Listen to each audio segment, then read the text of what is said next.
out of here. Good luck with that, Shar muttered.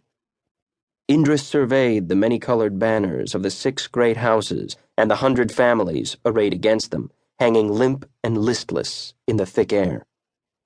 The long summer grasses of Amber Lake wavered like golden water in the haze.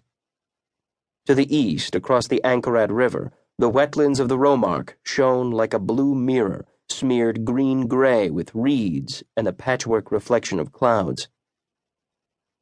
The armies assembled by the great houses and those loyal to them lined the hills east of the wind-rippled grasses of Amber Lake. They were the Avān, his own people, like humans, yet not, made by the Seath millennia ago to be their servants, not their usurpers. In their ornate armor of bronze-shod steel plates, with their long curved swords and crescent moon axes, they were terrifying. The day had not turned out as expected. The arbiter of the change, the government's chosen representative to manage the conflict, had planned for the battle to be fought between 2 champions, the winner deciding the outcome.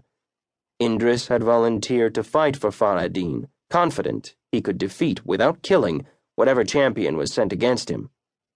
But there were those among the great houses unwilling to risk all on a single combat, and instead horns had pealed, splitting the air, as the first wave of the Avān army had thundered across the field. Ifiri, giant men with the heads, legs, and tails of horses, had surged forward, leather groaning. They had smashed into the front lines of Faradin and his Seath, laying waste to those about them. There had been no restoring order, no turning back, once the smell of blood was in the air. Mayhem now claimed the day. Bright sunlight flashed from weapons. It seared the eye where it blazed from polished shields and breastplates, helms with their long plumes of dyed horsehair and feathers, and metal crests polished bright. Warriors flowed in complex formations like colored inks swirled in turbulent water. Arrows buzzed like gnats.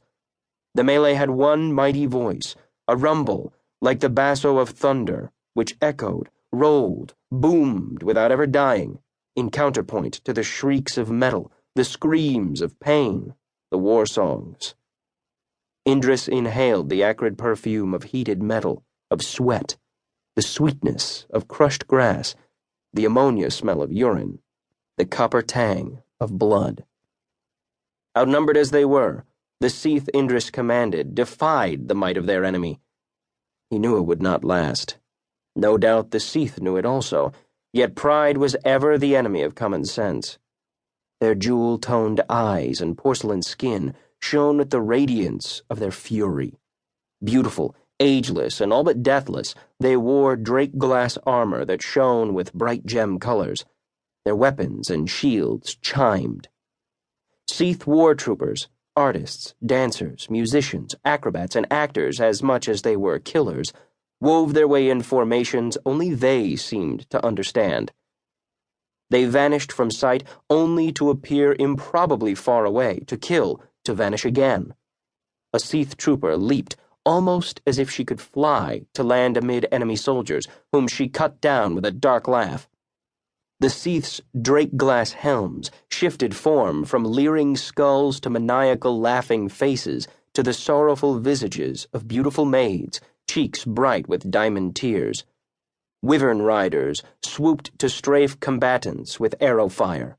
The rainbow-hued reptiles snatched warriors from the ground and carried them into the sky, only to hurl them to the ground below.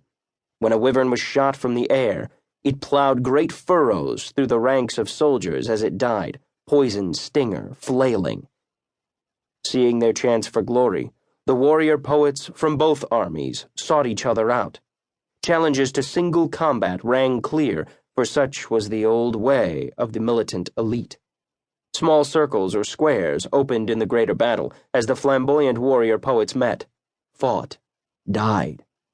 Songs would recount the glory of their lives by moonrise, even as the flesh was boiled from their skulls, the bone to be plated in gold as a trophy. The enemy had not gathered from across the breadth of Shrīan to lose. The Avān fought with ferocious